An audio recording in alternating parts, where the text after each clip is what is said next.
Hello, नमस्कार दोस्तों। स्वागत करता हूं अपने इस यूट्यूब चैनल में। आज बहुत ही महत्वपूर्ण विषय पर हम डिस्कशन करेंगे। हम बात करेंगे इंडिया वर्सेस पाकिस्तान। जी हाँ, कैसे भारत आजादी के बाद आगे बढ़ता चला गया और पाकिस्तान अपने नाकाम इरादों के साथ हमेशा टेररिज्म का साथ देते हुए पीछे पीछे और ना जाने कितने पीछे चलता चला गया। न आज पाकिस्तान में लोकतंत्र है, न खाने के लिए अनाज है, न पीने को पानी है, न इकोनॉमी सही है, न डेमोक्रेसी है, न आर्मी वहां पे ढंग से काम कर पाती है। इसी बीच एक बहुत ही मर्मिक घटना सामने आती है, जिसमें कि बहुत ही बेरहमी से उन टूरिस्ट को पहलगाम में मार दिया जाता है पाकिस्तान फंडेड आतंकवादियों द्वारा, जो कि एक बहुत ही शर्मनाक है। कहने को देश, पड़ोसी देश मिलजुल के रहने का, साथ निभाने का देश कहते हैं, पर हर बार पाकिस्तान ने खुद को साबित किया है कि वो किसी भी लायक, किसी भी कदम पर हाथ मिलाने लायक नहीं है। अब बहुत हो चुका है। हर बार हम देखते हैं किस तरह से भारत पाकिस्तान को कहीं ना कहीं कितनी बार सपोर्ट करता ही रहता है।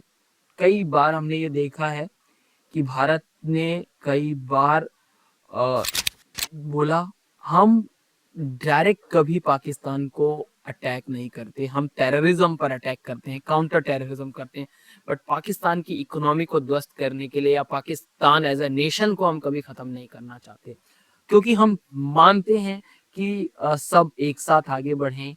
हम किसी ह्यूमंस को परेशान नहीं करना चाहते, बट जिस हिसाब से पाकिस्तान ने नीच हरकत करी है वो बहुत ही ज्यादा शर्मनाक है।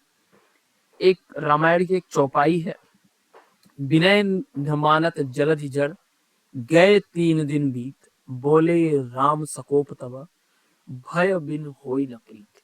जी हाँ, अब ये वक्त आ गया है, अब बिल्कुल ये वक्त आ गया है भय दिखाने का, ये वक्त आ गया है जवाब देने का, करारा जवाब देने का। अब मुझे नहीं लगता कि इस स्तर पर सिर्फ आतंकवादियों पर हमला करके फैसला किया जाना उचित होगा। अब डायरेक्ट आतंकवादियों को फंडिंग करने वाले को सबक सिखाने का वक्त आ गया है। बिल्कुल बोले राम सकोप तब, भय बिनु होई न प्रीत।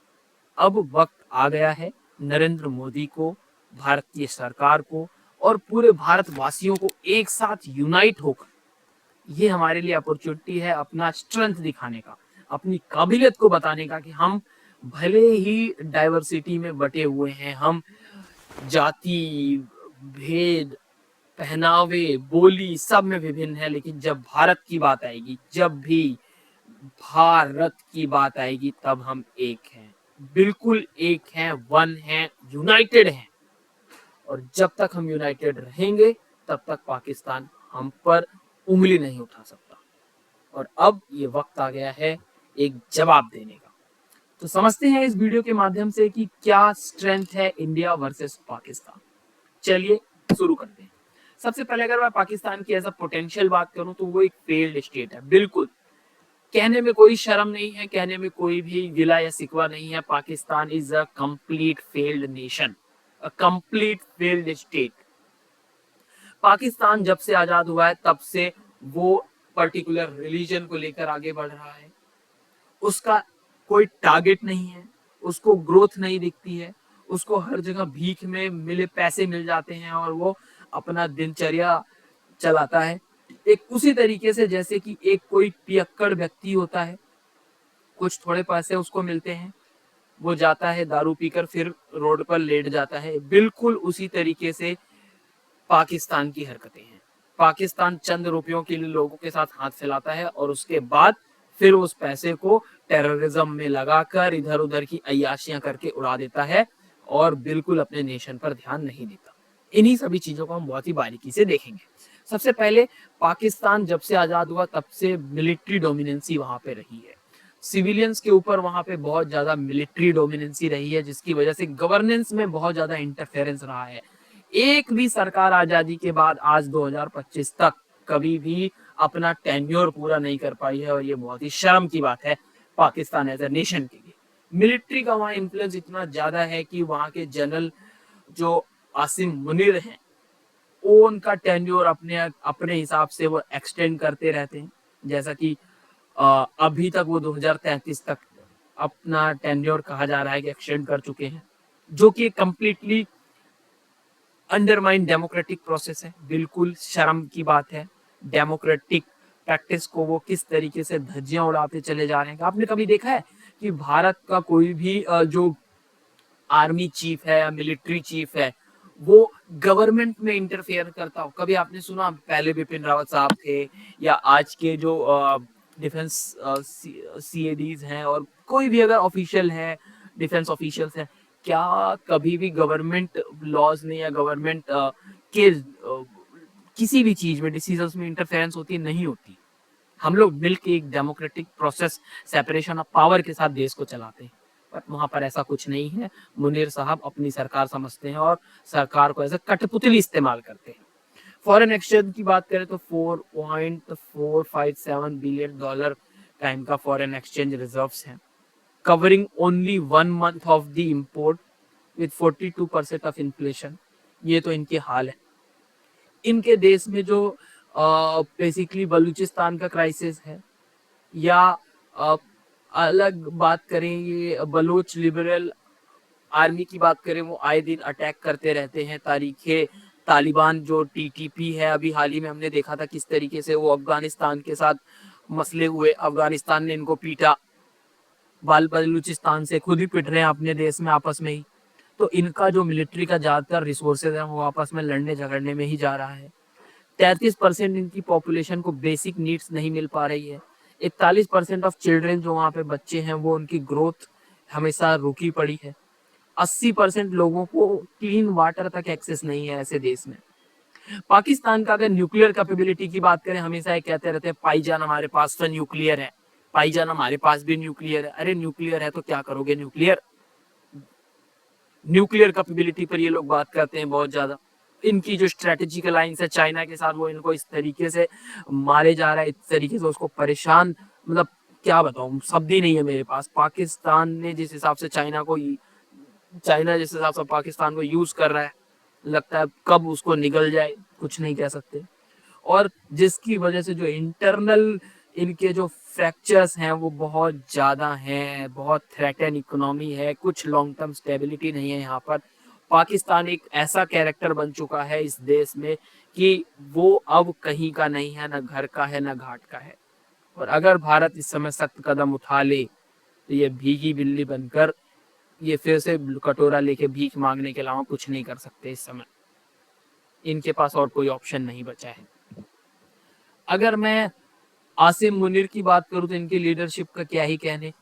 वैसे कई बार एलिगेशन लगाए जा रहे हैं कि आईएसआई से हैं, आईएसआई चीफ से आर्मी चीफ में आए हैं डायरेक्टली। जनरल सैयद आसिम मुनीर, ये 1968 का इनका बर्थ है। ये हाफिज कुरान रिलीजियस फैमिली से आते हैं, जिनका रूट जो है वो समथिंग जलंधर से लिंक होता है।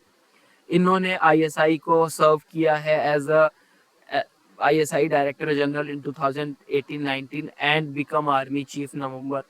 Many people claim that his stem from ISI tenure during highlighted his militancy. Munir है जो ये मुनीर डॉक्ट्रिन नाम की एक फिलॉसफी है इनकी, जो कि इस्लामिक नेशन थ्योरी के बारे में हमेशा बात करते रहते हैं, जिसने कि एंटी इंडिया पर अभी कई बार भावना भड़काने वाली, ये सेंटीमेंट्स भड़काने वाले बयान इनके आते रहते हैं। कश्मीर हमारा है, हम ऐसे वाहियात बातें करते हैं जिसकी वजह से जो वहाँ के लोग हैं वो बहुत तरीके से रिएक्ट करते हैं, जिसकी वजह से पाकिस्तान अपनी ही स्टेबिलिटी को मेंटेन नहीं कर पा रहा है। इनका जो स्पीच है अप्रैल में दिया गया, इस साल के अप्रैल में, जिसकी वजह से पुलवामा अटैक हुआ, तो माफ कीजिएगा पहलगाम अटैक हुआ। पहलगाम अटैक इस तरीके से हुआ कि कितने बेरहमी से जो टूरिस्ट अपने जिंदगी के कुछ पल एंजॉय करने पहलगाम के वादियों में आए हुए थे, उनको धर्म पूछ के मारा गया। किस तरीके से कितने बेरहमी के साथ निर्मम हत्या करी गई। ये सिर्फ और सिर्फ मुनि डॉक्ट्रिन की एक थ्योरी है, उसी को फुलफिल करने के लिए ये सब चीजें हुआ है। अगर मैं बात करूं डेमोक्रेसी की, तो पाकिस्तान में बिल्कुल भी डेमोक्रेसी नहीं है। मुनीर का जो कंप्लीट फोकस है वो हमेशा आइडियोलॉजिकल जो प्रोसेस है, ये गवर्नेंस में घुसना और गवर्नेंस को परेशान करना और अपने तरीके से अपने मंसूबे को फुलफिल करना रहता है। पाकिस्तान की इकोनॉमी की बात करें तो बहुत सारे चैलेंजेस हैं, इनके डेप्थ के तो क्या ही कहने।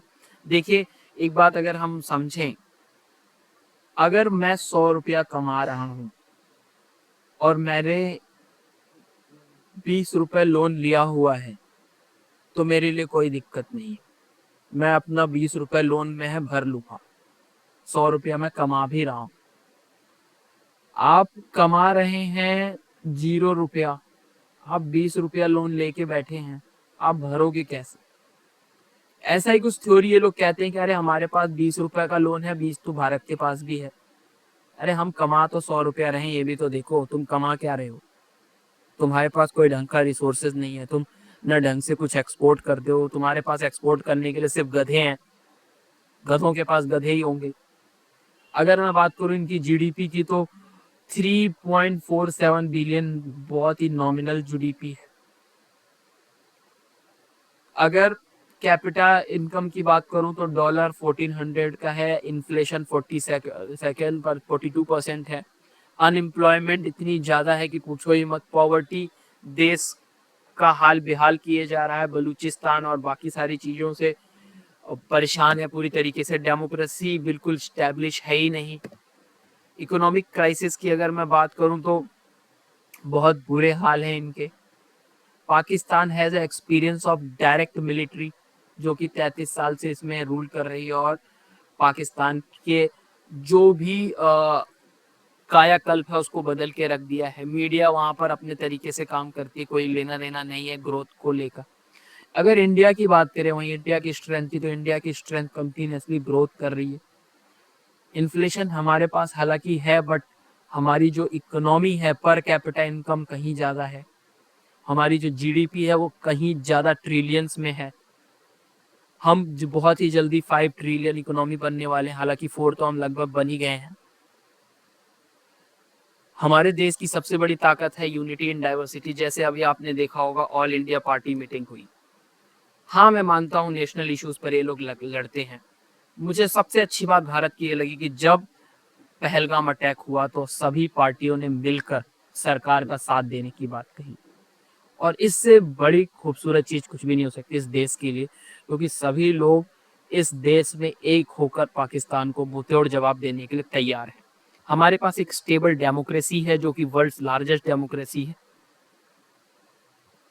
अगर मैं बात करूं काउंटर टेररिज्म, अगर इसमें हम करते हैं, तो हमारे लिए सबसे अच्छी बात यही है कि हमारे पास, इंडिया के पास 1.3 मिलियन स्ट्रॉन्ग आर्मी है, जो कि कंप्लीटली एडवांस है। वेपनरी हमारे पास एडवांस है, न्यूक्लियर कैपेबिलिटीज हैं, हमारे जो डिप्लोमेटिक मेजर्स हैं बहुत अच्छे हैं, बहुत अच्छे कंट्रीज के साथ हमारे रिलेशंस बहुत स्ट्रांग हैं। हमने अभी हाल ही में इंडस वाटर ट्रीटी सस्पेंड कर दिया, अटारी बॉर्डर सस्पेंड कर दिया, और बहुत सिग्निफिकेंट डिसीजंस लिए हैं, because we want to stop Pakistan sponsored terrorism. हमारे पास वो कैपेबिलिटी है इनको निस्ते नाबूद करने का।